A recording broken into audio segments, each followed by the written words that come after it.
ಬದುಕಿನ ಪ್ರಾಪ್ತಿ ಅಂತ ತಿಳಿಯುತ್ತೆ. ಚೆಲುವ ಲಕ್ಷ್ಮಣ ಕೇಳು ದೈವದ ಶಿಕ್ಷೆಯ ಸಲಿಸುವಿ ರಾಜಧರ್ಮದಲ್ಲಿ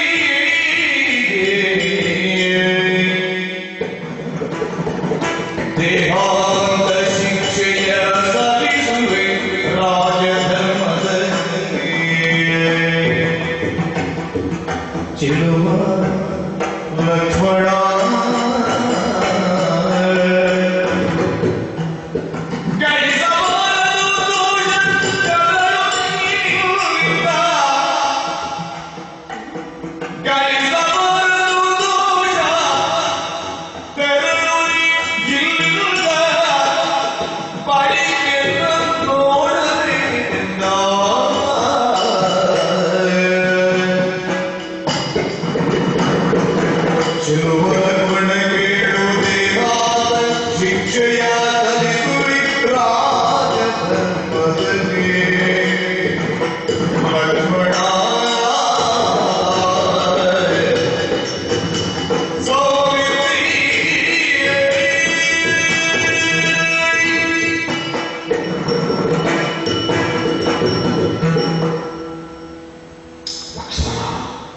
ಅಣ್ಣ, ನಮ್ಮ ವಂಶದಲ್ಲಿ ಆಗಿ ಹೋದ ಪೂರ್ವಜರಲ್ಲಿ ಒಬ್ಬ ಕಲ್ಮಾಶಪಾದ.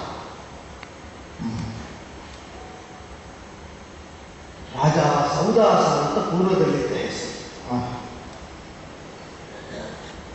ಕಲ್ಮಶ ಸೇರಿ ಹೋದ ಪಾದವದಾದರೂ ನಮಗದು ಪೂಜ್ಯ ಪಾದ. ಯಾಕೆ ತಾನು ಮಾಡಿದ ತಪ್ಪಿಗೆ ಗುರು ಮುನಿದು ಶಪಿಸಿದ ಎಂಬ ಭಾವದಿಂದ ತಾನು ಪ್ರತಿಶಾಪವನ್ನು ವಸಿಷ್ಠರಿಗೆ ಕೊಡುವುದಕ್ಕಾಗಿ ರಾಜರ್ಷಿಯಾದ ಅವನು ಶಾಪವಾದಿಯನ್ನು ಕೈಗೆತ್ತಿಕೊಂಡಾಗ ಸತಿ ಮದೆಯಂತೆ ಹಿಡಿದು ತಡೆದರು. ಹೊರಬಿಟ್ಟರೆ ಲೋಕಕ್ಕೆ ವಿಪತ್ತು, ಗುರುಗಳಿಗೆ ಅದನ್ನು ಚೆಲ್ಲಿದರೆ ವಂಶಕ್ಕೆ ಆಪತ್ತು. ತನ್ನ ಪಾದಕ್ಕೆ ಹಾಕಿಕೊಂಡ ಶಾಪ ಬಳಿಕ ಏನು ಬೇಕಾದ್ರೆ ನಮಗೆ ಪ್ರಾತಸ್ಮರಣೀಯನಾದ ಪೂಜ್ಯಪಾದನಾದ ಕಲ್ಮಾಶಪಾದ. ಆ ಕಲ್ಮಾಶಪಾದನಿಗಿಂತ ಒಂದಿನಿತೂ ಚೆಲುವಿನಲ್ಲಿ ಕಡಿಮೆ ಇಲ್ಲದ ನಡೆಯಿಲ್ಲದ್ದಾಯಿತು ಅಂತ ನನಗೆ ಕಾಣ್ತದೆ. ತಪ್ಪು ನಿನ್ನದ್ದಿಲ್ಲ, ಹೊರಗೆಲ್ಲಿದ್ರು ಒಳಗೆಲ್ಲಿದ್ರು ಅಪಾಯ ಅಂತಾದಾಗ ತನ್ನ ಮೇಲೆ ಆ ದೋಷವನ್ನು ಚೆಲ್ಲಿಕೊಳ್ಳು. ತಾನು ಸುಟ್ಟು ತೆಗೆದರೂ ತೊಂದರೆ ಇಲ್ಲ, ಅನ್ಯನಿಗೆ ಚಿಂತಿಲ್ಲವಲ್ಲ. ವಂಶದ ಆದರ್ಶವನ್ನು ನೀನು ನಿನ್ನ ಚಾರಿತ್ರ್ಯದ ಚೆಲುವಿನಲ್ಲಿ ಅಭಿವ್ಯಕ್ತಿಸಿದ ಕ್ರಮ ಇದು.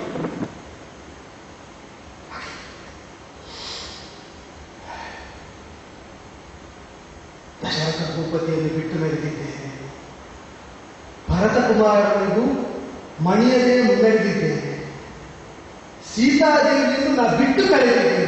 ಅಷ್ಟು ಮಾಡಿದವರಿಗೆ ಲಕ್ಷ್ಮಣ ಇಲ್ಲ, ಅದಲ್ಲ ಸನ್ನಿವೇಶ. ದಶರಥ ಭೂಪತಿಯನ್ನು ಬಿಟ್ಟು ಹೊರಡುವಾಗಲೂ ಧರ್ಮ ಮುಂದಿತ್ತು, ಆದ್ದರಿಂದ ರಾಮ ಧರ್ಮಾನುಸರಣೆ ಮಾಡಿದ. ಭರತ ಕುಮಾರನನ್ನು ಹಿಂದುಳಿಸುವಾಗಲೂ ಧರ್ಮ ಮುಂದಿತ್ತು, ರಾಮ ಧರ್ಮಾನುಸರಣೆ ಮಾಡಿದ. ಸೀತಾದೇವಿಯನ್ನು ಬಿಟ್ಟು ಕಳೆಯುವಾಗಲೂ ಧರ್ಮ ಮುಂದಿತ್ತು, ಆದ್ದರಿಂದ ರಾಮ ಧರ್ಮಾನುಸರಣೆ ಮಾಡಿದ. ಲಕ್ಷ್ಮಣನನ್ನು ದಂಡಿಸಿದರೆ ಎಲ್ಲಿ ಧರ್ಮ ಹಿಂದುಳಿಯುತ್ತದೆ? ಇದು ಆದರ್ಶ ಬಂದದ್ದು. ಅದೆಲ್ಲ ಪ್ರಕರಣಕ್ಕಿಂತ ಹೆಚ್ಚಾದದ್ದು ವ್ಯಕ್ತಿಗತವಾಗಿ ಧರ್ಮ ಅಂತ ಹೇಳಿದ ಪಥದಲ್ಲಿ ದಂಡನೆಯೇ ಬಂದಿದೆ.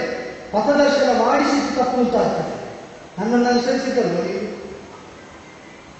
ರಾಜ್ಯ ಉಳಿಸುವುದಕ್ಕೆ ಮಾಡಿದ ತ್ಯಾಗಕ್ಕೆ ದಂಡನೆ ಕೊಟ್ಟರೆ ಪೀಠ ದೇಶ ರಕ್ಷಣೆಯ ಕಾಯಕವನ್ನು ದಂಡನಾರ್ಹವಾದ ಅಪರಾಧ ಅಂತ ಬಿಂಬಿಸಿದ ಹಾಗಾಗ್ತದೆ. ಪೀಠದಲ್ಲಿ ಮತ್ತೆ ನಾನು ಪ್ರಭುವಾಗುವುದು. ಮಾತು ಉಳಿಲಿಲ್ಲ ಅಂತಾದರೆ ಸೂರ್ಯವಂಶೀಯ ಧವಳಗಾಯಕ್ಕೆ ಅನುಗುಣವಾಗಿ ಸತ್ಯವಾಕ್ಯವೆಂಬಂತಹ ನೆಗಳತೆ ರಾಜನಿಂದ ಕಳಚಿಕೊಟ್ಟು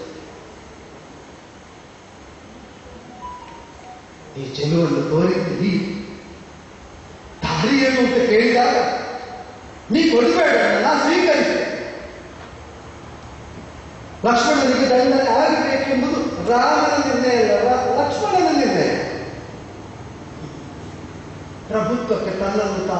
ಒಪ್ಪಿಸಿಕೊಂಡ. ಪ್ರಭು ದಂಡಿಸಿದ್ದೇನೆ ಅಂತ ಹೇಳದಿದ್ದು, ದಂಡಿಸುವುದು ಕಷ್ಟ ಅಂತ ಸಾರ್ತಾ ಇದ್ರು, ತನ್ನನ್ನು ತಾನು ಬಿಟ್ಟಿಕೊಳ್ತೇನೆ, ಅದೇ ಸರಿ ಅಂತ ಒಪ್ಪಿಸಿಕೊಂಡೆ. ನನಗೂ ಮಾರ್ಗ ತೆರೆದುಕೊಟ್ಟದ್ದು ನಿನ್ನ ಚೆಲುವಿಗೆ, ನನಗೂ ಮಾರ್ಗದರ್ಶನ ಮಾಡಿಬಿಟ್ಟೆ. ಆದರ್ಶ ಎಲ್ಲಿಂದ ಬಂದು ಸ್ವೀಕರಿಸಬೇಕು, ಎಲ್ಲಿಂದ ಬಂದು ಸ್ವೀಕರಿಸಬೇಕು. ಏಕಸ್ಯ ಮರಣಂ ಮಾಭೂತ್ ಸರ್ವವಿನಾಶ. ಒಬ್ಬನಿಗೆ ಬಂದಾಗ ನನಗೆ ಬರಲಿ, ಎಲ್ಲರ ನಾಶ ಆಗದೆ ಹೋಗಲಿ ಅಂತ ಸಾಯುವುದಕ್ಕೆ ತಲೆ ಕೊಟ್ಟೆ ನೋಡು. ನಿನ್ನಂಥವರ ಸಂತತಿ ಅದು ಸಾವಿರದ ಸಂತತಿ ಆಗಲಿ, ಆ ಸಂತತಿಗೆ ಸಾವಿರ ಬಾರಬೇಕು. ಆ ಸಂತತಿ ಸಾಧ್ಯವನ್ನು ಪರಿ ಸಾಕು. ನಿನಗೆ ಮರಣ ಬೇಡ ಎಂಬ ನೆಲೆಯಲ್ಲಿ ನಾನು ನೋಡಿದ್ದು ವಸಿಷ್ಠ ದಂಡಿಸಬೇಕು. ದೋಷ ಮನೆಗೆ ಬಂದಾಗ ಕೂಡ ರಾಜನಾಗಿ ಮಾಡಿದ ಶಾಸನ ಪಾಲಿಸಲೇಬೇಕು, ದಂಡಿಸಲೇಬೇಕು ಶಾಸನ ಉಲ್ಲಂಘಿಸಿದವರು. ಹಾಗೆ ಅಂತ ಆದರ್ಶ ತೋರಿದಂತಹ ಅಣ್ಣ ಅದನ್ನೇ ಅನುಸರಿಸಿದ ತಮ್ಮನಿಗಿಂತ ಭಿನ್ನವಾಗಿ, ಅಣ್ಣನಿಗೆ ಸುಖ ಏನು ಮಾಡಿದ, ತಮ್ಮನಿಗೆ ಮಾತ್ರ ದಂಡ. ಇದು ಆಗಬಹುದು. ಸಾಧುಗಳಾದವರಿಗೆ, ಸಜ್ಜನರಾದವರಿಗೆ ತ್ಯಾಗೋ ವಧೋವಾ ವಿಹಿತ ಸಾಧೂನಾ ಉಭಯಂ ಸಮಂ. ಅವರನ್ನು ಕೊಲ್ಲಬೇಕು ಅಂತಿಲ್ಲ. ಬದುಕಿನ ಚಾರಿತ್ರ್ಯದಲ್ಲಿ ಇದು ತನಕ ಸಾಧು ಸಜ್ಜನರಿಗೆ ಸಮ್ಮತವಾದ ಕಾರ್ಯವಿಧಾನವನ್ನು ಅನುಸರಿಸಿ ಬದುಕಿದ್ದಾರೆ, ಅವರನ್ನು ಪರಿತ್ಯಾಗ ಮಾಡುವುದು ವಧೆಗೆ ಸಮ ಮಾಡಿದಂತಹ ಬ್ರಹ್ಮಜ್ಞರಾದಂತಹ ಋಷಿವರೀಶರು.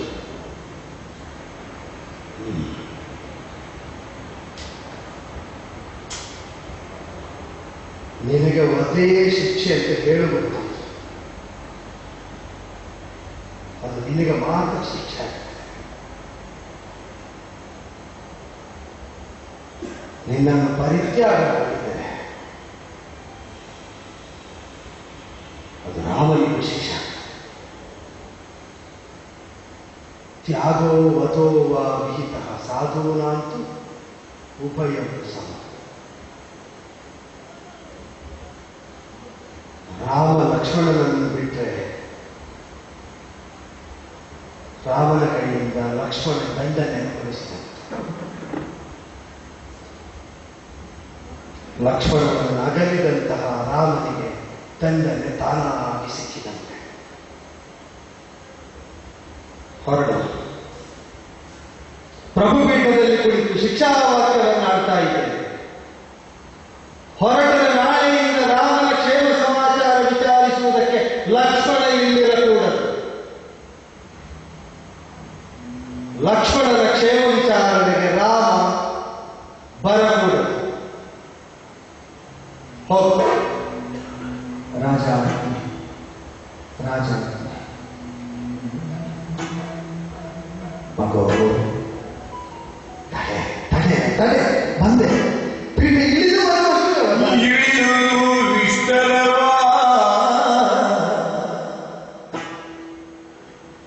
ಸೌಮಿತ್ರಿಯ ಬಳಿಗೆ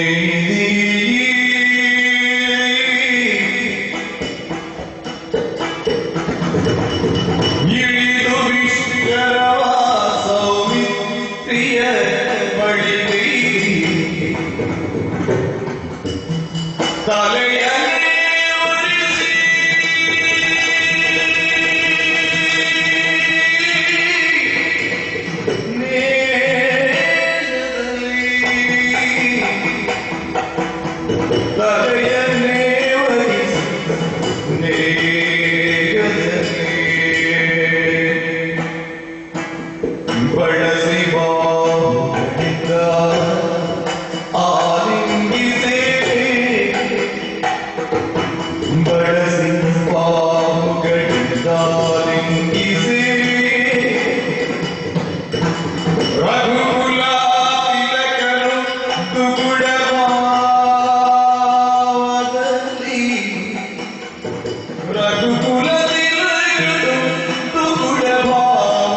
ಚಿರುವ ಲಕ್ಷ್ಮಣ ಲಕ್ಷ್ಮಣ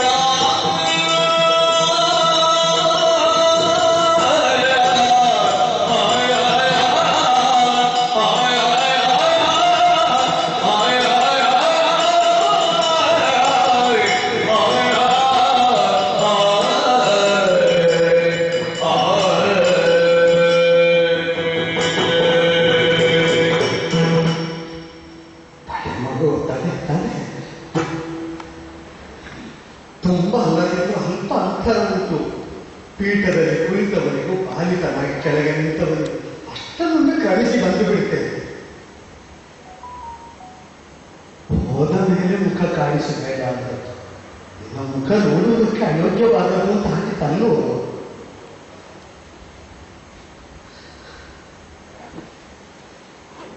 ಶಾಸನ ಉಲ್ಲಂಘಿಸಿದವರಿಗೆ ರಾಜನಾದವನ್ನು ಹೇಗೆ ದಂಡಿಸಬೇಕು?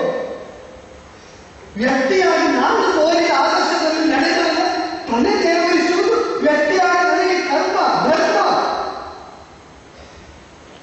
ಬಾ, ಹೀಗೆ ಬಾ.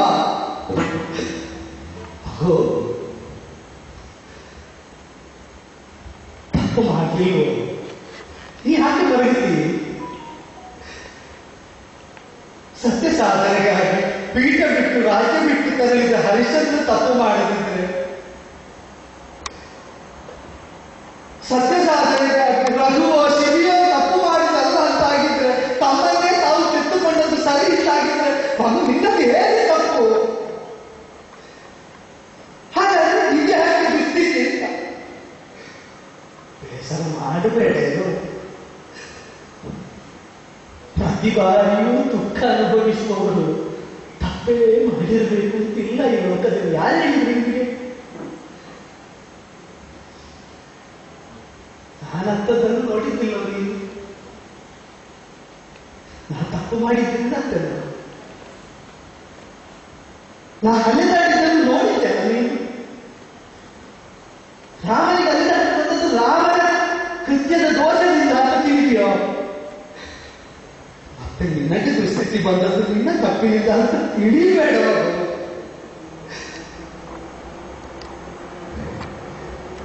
ಚಿಕ್ಕಂದಿನಲ್ಲಿ ನಾನೇ ವಸಿಷ್ಠರನ್ನು ಕೇಳಿದ್ದೆ, ಹರಿಶ್ಚಂದ್ರಾದಿಗಳಿಗೆ ಯಾಕೆ ಕಷ್ಟ ಬರ್ತದೆ? ಅವ್ರೇನಂತ ಗೊತ್ತು?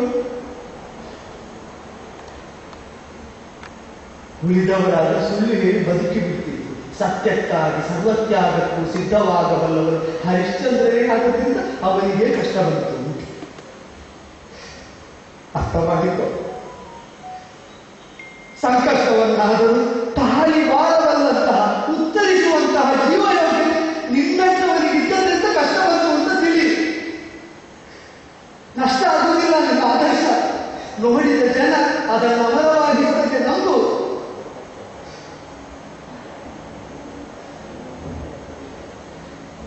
ಕಳಂಕಪೂರಿತನಾಗಿ ಹೋಗ್ತಾ ಇರುವುದಲ್ಲ, ತುಗುಡ ಭಾವವನ್ನು ಹೊತ್ತಂತಹ ನೀನು ರಘುಕುಲ ತಿಲಕನ ಹಾಕಿ ಸಭೆಯಿಂದ ತೆರಳ್ತಾ ಇರುವುದು ನಂಬು. ಹರಿತ ಗೆದ್ದೆಯನ್ನು ಉಳಿದವರ ಅರಿವನ್ನು ವಿಸ್ತರಿಸುವುದಕ್ಕೆ ವಿನಿಯೋಗಿಸುವವರು, ಹೊಂದಿದ ಸಂಪತ್ತನ್ನು ತಾನು ಮಾಡಬಲ್ಲ ಸುಖಕ್ಕಾಗಿ ವಿನಿಯೋಗಿಸುವವರು, ಸತತವಾಗಿ ಚಿಂತನೆ ಮಾಡ್ತಾ ಅತ್ಯಂತ ದೊಡ್ಡದಾದ ಪರಬ್ರಹ್ಮ ಚಿಂತನೆಗಾಗಿ ತನ್ನ ಚಿಂತನೆಯನ್ನು ಮುಡಿಪಾಗಿಡುವವರು, ಮಾತಿನ ಮೂಲಕವಾಗಿ ಕೃತಿಯ ಮೂಲಕವಾಗಿ ಪರೋಪಕಾರಕ್ಕಾಗಿ ಹಂಬಲಿಸುವುದು. ವಂದ್ಯಸ್ತ್ರಿಲೋಕಿ ತಿಲಕಸ್ಥೈವ,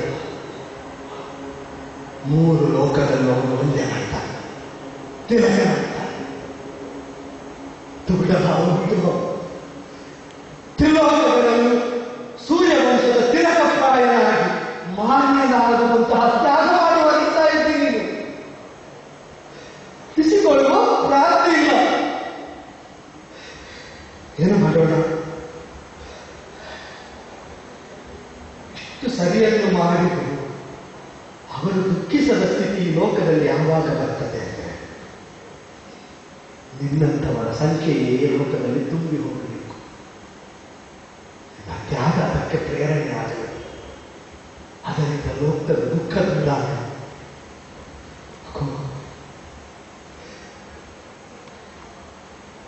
ನಿನಗೆ ಒಂದು ಸಮಾಧಾನ ಹೇಳಲು ಬೇರೆ ಹೇಳುವುದಕ್ಕೆ ತೋರಿಸುವುದಿಲ್ಲ ನನಗೆ. ಅದನ್ನು ಅಣ್ಣನಾಗಿ ಹೇಳಿದೆ ಅಂತ ಬೇಕಾದ್ರೂ ತಿಳಿ, ತಂದೆಯಾಗಿ ಹೇಳಿದೆ ಅಂತ ಬೇಕಾದ್ರೂ ತಿಳಿ, ನಿನಗಿಂತ ಹೆಚ್ಚು ದುಃಖ ಅನುಭವಿಸ್ತೇನೆ ಅಂತ ಹೇಳಲಾರೆ. ಆದ್ರೆ ನಿನ್ನಷ್ಟೇ ದುಃಖ ಈ ಅಣ್ಣನೂ ಇಲ್ಲಿ ಅನುಭವಿಸ್ತಾರೆ. ಬಿಟ್ಟ ಮೇಲೆ ನೀನು ಹೇಗೆ ಬದುಕುತ್ತೀಯೋ ನನಗೆ ಗೊತ್ತಿಲ್ಲ. ಪ್ರಾಮಾಣಿಕವಾಗಿ ಆಡ್ತೇನೆ. ನಿನ್ನನ್ನು ಬಿಟ್ಟ ಗಲಿದ ಮೇಲೆ ನಾನು ಹೇಗೆ ಬದುಕುತ್ತೇನೆ ನನಗೂ ಗೊತ್ತಿಲ್ಲ. ಆದರೆ ಆ ತಲೆಯನ್ನೊಮ್ಮೆ ನೇವರಿಸಿ ಪುತಾದ ಮಗುವನ್ನು ಆ ಮುಖಮಂಡಲವನ್ನು ಕೈಗೆತ್ತಿ ನೆಚ್ಚಿಯನ್ನು ಹಾಕಾಡಿ ಸಾಕು ಸಾಕು. ಪ್ರಾಣವಾಗಿ ಸಂಚರಿಸ್ತ, ನೆರಳಾಗಿ ಅನುಸರಿಸ್ತ ಬದುಕಿನಲ್ಲಿ ನೀ ಮಾಡಿದ್ದರಿಂದ ತೃಪ್ತನಿದ್ದೇನೆ. ಲೋಕದಲ್ಲಿ ಹುಟ್ಟಿ ಬೆಳೆದವರು ಮಾಡಿದ ಕರ್ಮಕ್ಕೆ ಜನ್ಮಾಂತರ ಉಂಟು ಅಂತ ಹೇಳ್ತಾರೆ. ಇನ್ನೊಂದು ಜನ್ಮ ಇದ್ದರೆ ನಾವು ಅಣ್ಣ ತಮ್ಮಂದಿರಾಗಿ ಹುಟ್ಟಬೇಕು. ಫಲಾಭಿಲಾಷೆಯಿಲ್ಲದೆ ಕರ್ಮ ಮಾಡಿದಂತಹ ನಿನ್ನ ಯೋಗಕ್ಕೆ ಸಿದ್ಧಿಯಾಗಿ ನಾ ಅಂಬಲಿಸುವುದು ಉಂಟಂತೆ. ರಾಮನಿಗೆ ಇನ್ನೊಂದು ಜನ್ಮ ಇದ್ದರೆ ನಿನ್ನನ್ನು ಸೇವಿಸುವುದಕ್ಕಾಗಿಲ್ಲ. ಮತ್ತೇನು ಖುಷಿ? ಹೊರಟು ಹೊರಟು ಅಣ್ಣ.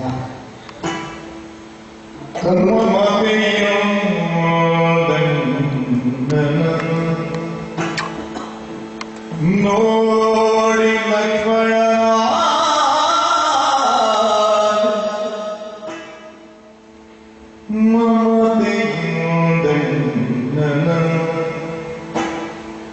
ನೋಡಿ ಲಕ್ಷ್ಮಣ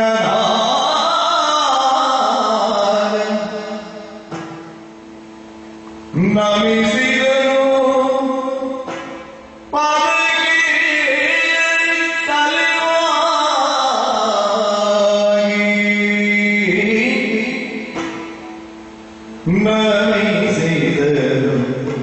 ಪದಗೆ ರಾಮ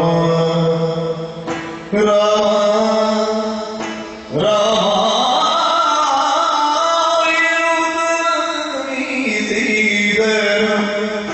ಪದಗೆ ಕಲಿವಾಯಿ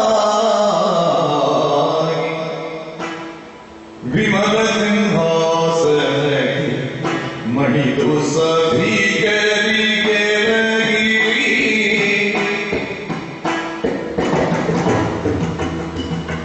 ವಿಮಲ ಸಿಂಹಾಸನಕ್ಕೆ ಮಣಿದು ಸಭಿಕರಿಗೆ ಸಮರಸರಿ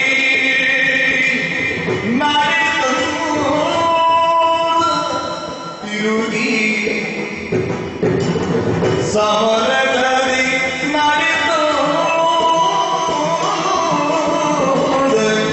ತಿರುಗಿ ಮಮತೆಯಿಂದ ನೋಡಿ ಲಕ್ಷ್ಮಣನಾಗ ರಾಮ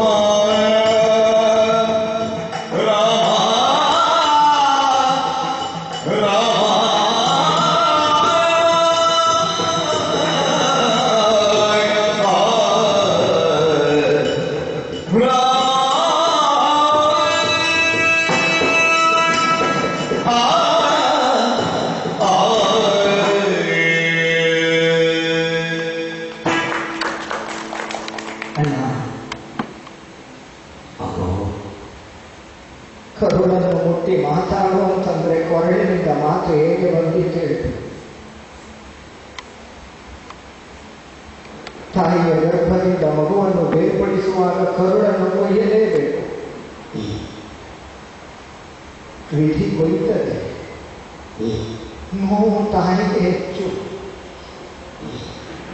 ಮಗುವಿಗೆ ಗೊತ್ತಾಗುವುದಿಲ್ಲ ಅಣ್ಣ, ಮಗುವಿಗೆ ಬುದ್ಧಿ ಬರಲಿಲ್ಲ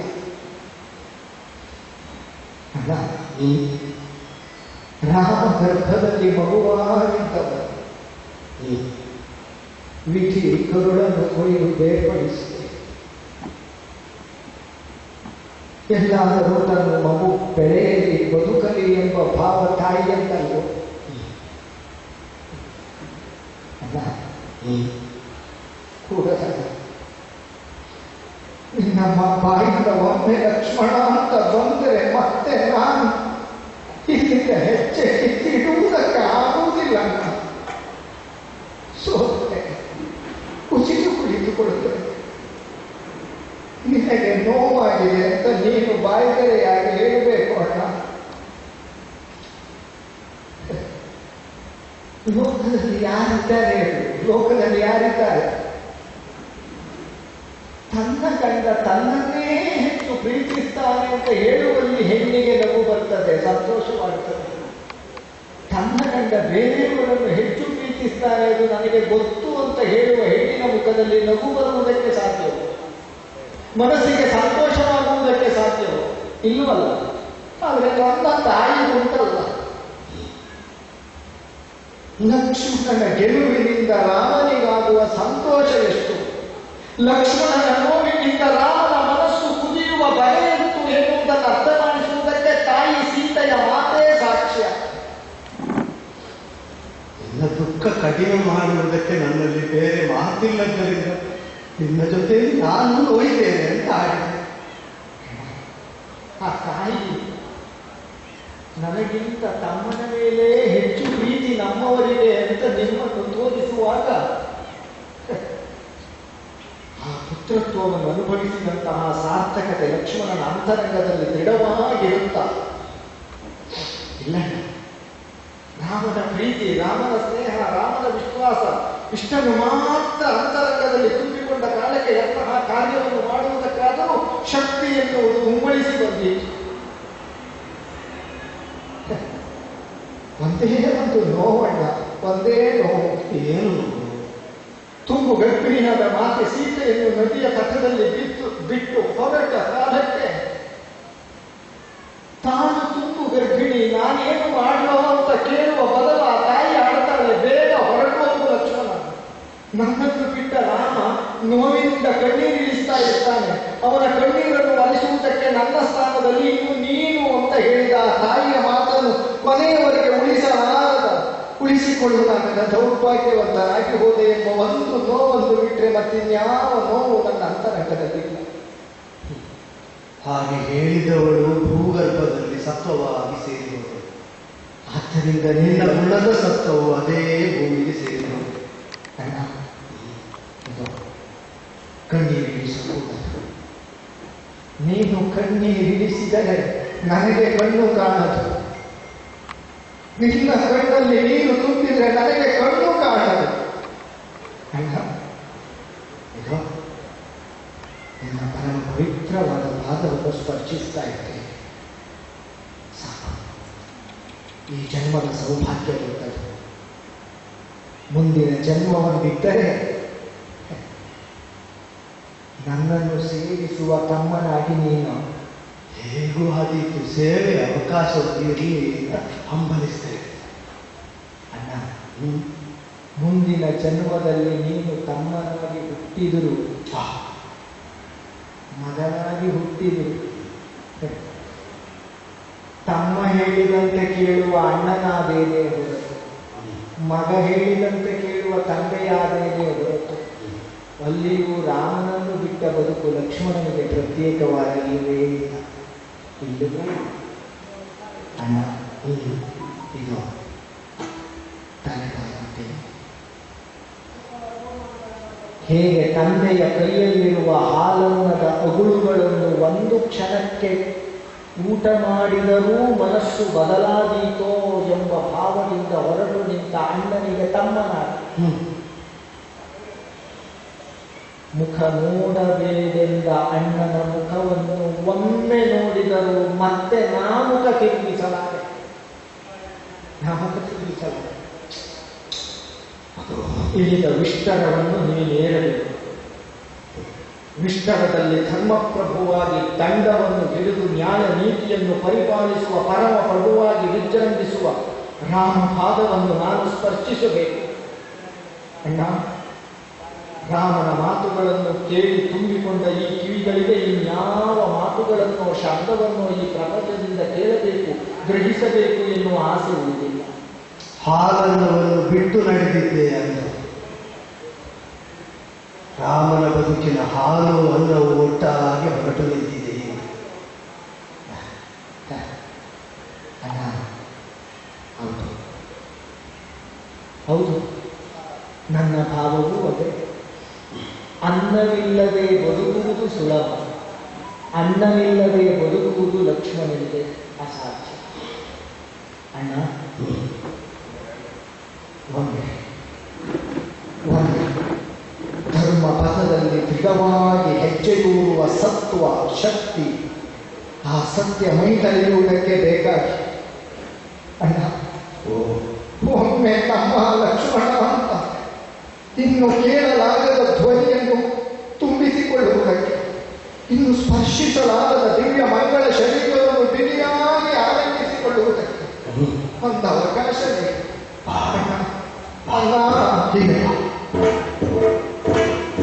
ಮುಖ ತಿರುಗಿಸಿದರೆ ತಪ್ಪಾಗ್ತದೆ, ಕಣ್ಣೀರು ಸುರಿಸಿದರೆ ತಪ್ಪಾಗ್ತದೆ, ವಿಮುಖನಾದರೆ ತಪ್ಪಾಗ್ತದೆ.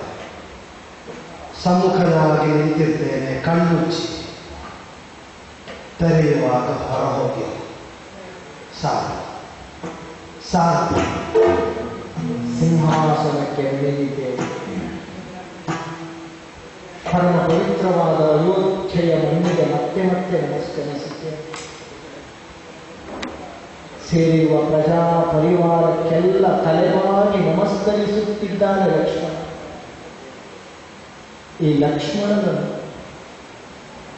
ಇನ್ನು ಬಾರದ ಊರಿಗೆ ಹೋಗುವ ಸಂಕಲ್ಪವನ್ನೇ ಮಾಡಿ ತೆರಳುವ ಲಕ್ಷ್ಮಣನನ್ನು ನೀವೆಲ್ಲ ಮನದುಂಬಿ ಆಶೀರ್ವದಿಸಿ, ನಿಮ್ಮ ರಾಮನ ಕಣ್ಣಲ್ಲಿ ನೀರನ್ನು ಹರಿಸಿದ ಕರುಪಾತಿ ಎಂಬ ನೋವನ್ನು ಅಂತರಂಗದಲ್ಲಿ ಇರಿಸಿಕೊಳ್ಳದೆ ರಾಮ ಸೇವೆಯನ್ನಾಗಿ ಶಿಕ್ಷೆಯನ್ನು ಸ್ವೀಕರಿಸಿ ಹೊರಟು ನಿಂತ ಲಕ್ಷ್ಮಣನ ಮುಂದಿನ ಬದುಕಿಗೆ ಮಂಗಲವಾಗಲು ಎನ್ನುವ ನಿಮ್ಮ ಆಶೀರ್ವಾದವನ್ನು ಹೊತ್ತು ಮತ್ತೆ ನೋಡುವುದಕ್ಕಿಲ್ಲ.